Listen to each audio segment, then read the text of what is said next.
একটা পিতৃহীন অবৈধ সন্তান আমার নবী সম্পর্কে কুমন্তব্য করেছে। আপনারা কি শুনেছেন? তাম পৃথিবীর জমিনে যারা নবীর ব্যাপারে কথা বলেছে, কুমন্তব্য করেছে, আপনারা দেখেন না কিছু কিছু সময় কিছু কিছু পিতৃহীন অবৈধ সন্তান কোরআনকে পদদলিত করছে। কোরআনের উপরে মদের বোতল রেখে দিয়েছে, কোরআনকে জ্বালিয়ে দিচ্ছে। কারা এরা?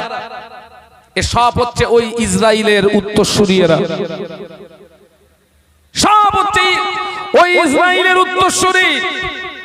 এই যে নতুন করে ইউপিতে গাজিয়াবাদে একটা পিতৃহীন অবৈধ সন্তান আমার নবী সম্পর্কে কুমন্তব্য করেছে। আপনারা কি শুনেছেন? তাম পৃথিবীর জমিনে যারা নবীর ব্যাপারে কথা বলেছে, কুমন্তব্য করেছে, তাদের জীবন ইতিহাস লক্ষ্য করে দেখা গিয়েছে তারা সব বাপের বেজন্মা সন্তান। আমি বিশ্বাস করি এই যে পিতৃহীন অবৈধ সন্তান আমার নবীর সম্পর্কে কুমন্তব্য করলো, খোঁজ নিয়ে দেখেন ও বাপের বেজন্মা সন্তান। বাপের বেজন্মা সন্তান না হলে নবী সম্পর্কে কটূক্তি করতে পারে না। বিশ্ব নবী সম্পর্কে কুমন্তব্য করা মানে তিনি হচ্ছেন পৃথিবীর একজন মহা মানব, শ্রেষ্ঠ মানব। সুবহানাল্লাহ বলুন, আরো জোরে বলুন। আল্লাহর নবী মুহাম্মদুর রাসূলুল্লাহ সাল্লাল্লাহু আলাইহি ওয়াসাল্লাম সাহাবাদেরকে বলতেন, তোমরা রাতে এবং দিনে আমার ভিতরে যেগুলো তোমরা দেখো সব তোমরা মানুষের কাছে খুলে খুলে তোমরা প্রচার করে দাও। একটু বলুন সুবহানাল্লাহ। আজকের অবাক আশ্চর্য লাগে, আজকে তাম পৃথিবীর জমিনে একটা চক্রান্ত হচ্ছে, আলাদা চক্রান্ত। ইসলামকে ধ্বংস করার একটা চক্রান্ত, কোরআনকে ধ্বংস করার একটা চক্রান্ত, মাদ্রাসা মসজিদকে ধ্বংস করার একটা চক্রান্ত চলছে। আমাদেরকে সজাগ হতে হবে, আমাদেরকে সজাগ হতে হবে। ওরা আমাদের নবীকে তুলে আনতে গেল, পারলো না। আল্লাহ আমাদের নবীকে হেফাজত করেছেন। একটু সুবহানাল্লাহ বলুন, আরো জোরে বলুন। আল্লাহ আমাদের নবীকে হেফাজত করেছেন। ওরা যখন আমাদের নবীকে না আনতে পারলো, নেক্সট ওরা পদক্ষেপ নিল, কোরআনকে ধ্বংস করে দিতে হবে, কোরআনকে বিনষ্ট করে দিতে হবে। কিন্তু ওরা যতই চেষ্টা করুক কোরআন বিনষ্ট করতে পারবে না, কোরআন ধ্বংস করতে পারবে না। কারণ কোরআন যিনি নাজিল করেছেন তিনি ওয়াদা করেছেন, ইন্না নাহনু নাযালনা যিকরা ওয়া ইন্না লাহু লাহাফিজুন। আল্লাহ বলেছেন নিশ্চয়ই কোরআন নাজিল করেছি আমি, এবং কোরআন হেফাজতের দায়িত্ব আমি আল্লাহ নিজেই গ্রহণ করেছি। আরো জোরে বলুন। তাম পৃথিবীর জমিনে যত কোরআন শরীফ, ওই কোরআন শরীফ গুলো নিয়ে আজকে রাতে আটলান্টিক মহাসাগরে যদি ডুবিয়ে দেওয়া হয়, তাম পৃথিবীর জমিনে যত কোরআন শরীফ, ওই কোরআন শরীফ গুলোকে নিয়ে আজকে রাতে যদি পুড়িয়ে ছাই করে দেওয়া হয়, আল্লাহর নামে শপথ করে বলছি আগামীকাল পূর্ব দিক দিয়ে সূর্য ওঠার আগে আবার নতুন কোরআন জন্ম নেবে। কেননা আল্লাহ পাক তাম পৃথিবীর জমিনে তার লক্ষ লক্ষ বান্দা বান্দির সিনার ভিতরে কোরআন হেফাজত রেখেছে। যদি বলতে পারলেন না, লক্ষ লক্ষ হাফেজে কোরআন।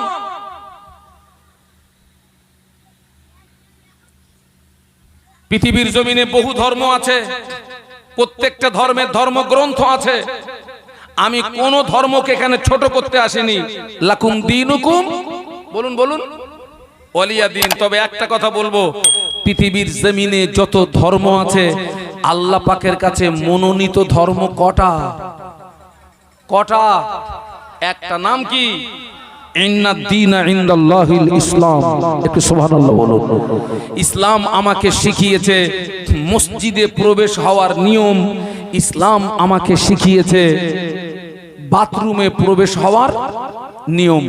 দুটো নিয়ম এক। মসজিদে যখন যাবেন আগে কোন পা? ডান পা, আর বাথরুমে যখন যাবেন বাম পা। একটা ধর্ম দেখান তো, একটা ধর্ম দেখান তো যে বাথরুমে যাওয়ার নিয়ম শিখিয়েছে। ফাইনা তাযহাবুন, আমার ছেলেরা, যুবকেরা, এই ইসলামকে ছেড়ে কোথায় যাচ্ছ? এই নবীকে ছেড়ে কোথায় যাচ্ছ? শুধু নবীর শানে মাহফিল দিলে হবে না, শুধু নবী দিবস উদযাপিত করলে হবে না। এটাকে নবী, এটাই নবীকে ভালোবাসা। এই মাহফিলের ভিতরে নবীর ভালোবাসা সীমাবদ্ধ নয়। আল্লাহর কোরআন বলছে লাকাদ কানা লাকুম ফি রাসূলিল্লাহি উসওয়াতুন হাসানা। সুবহানাল্লাহ বলুন। আল্লাহ বললেন আমি আমার হাবিব নবী মুহাম্মদ সাল্লাল্লাহু আলাইহি ওয়াসাল্লামকে তোমাদের কাছে উত্তম আদর্শের নমুনা করে পাঠিয়েছি। বলুন সুবহানাল্লাহ। আমার ছেলেরা, আল্লাহ পাক কোরআনে এক জায়গায় বলেছেন কুল ইন কুনতুম তুহিব্বুনাল্লাহ ফাত্তাবিউনি ইউহিব্বুকুমুল্লাহ। সুবহানাল্লাহ বলুন। আল্লাহ বললেন হাবিব তুমি আমার বান্দাদের বলে দাও ওরা যদি আমাকে পেতে চায় আগে যেন তোমার তাবেদারি করে। আল্লাহকে পেতে গেলে আগে তাবেদারি করতে হবে কার? সবাই মিলে বলুন, কার তাবেদারি করতে হবে? বিশ্ব নবীর তাবেদারি করতে হবে, নবীর ইত্তেবা করতে হবে, নবীকে অনুসরণ করতে হবে। অনুসরণ কাকে বলে? আপনাদের মসজিদের ইমাম যেভাবে হাঁটে আমি ওইভাবে হাঁটি, আপনাদের মসজিদের ইমাম যেভাবে কথা বলে আমি ওইভাবে কথা বলি, আপনাদের মসজিদের ইমাম যেভাবে আহার করে আমি ওইভাবে আহার করি, আপনাদের ইমাম যেভাবে ঘুমায় আমি ওইভাবে ঘুমাই। এর নাম কি?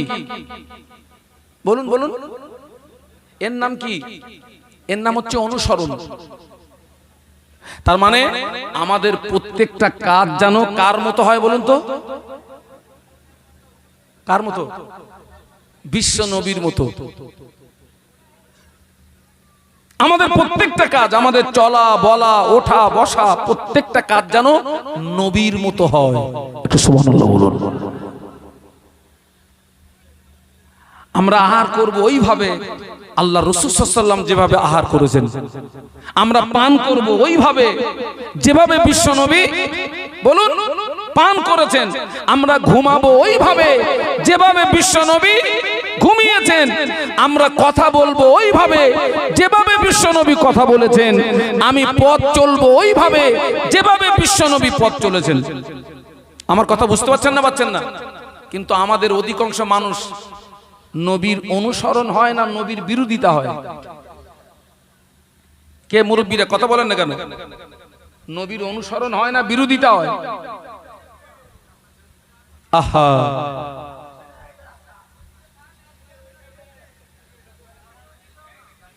ওফ,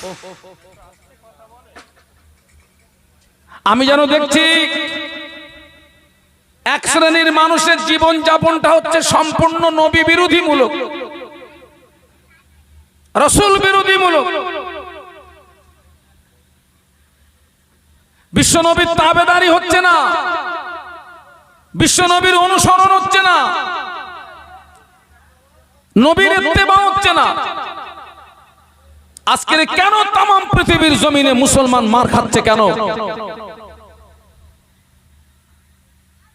এর একটাই কারণ, আমরা আল্লাহ এবং আল্লাহর রাসূল থেকে দূরে না কাছে? দূরে দূরে দূরে দূরে। আপনি ইতিহাস লক্ষ্য করুন,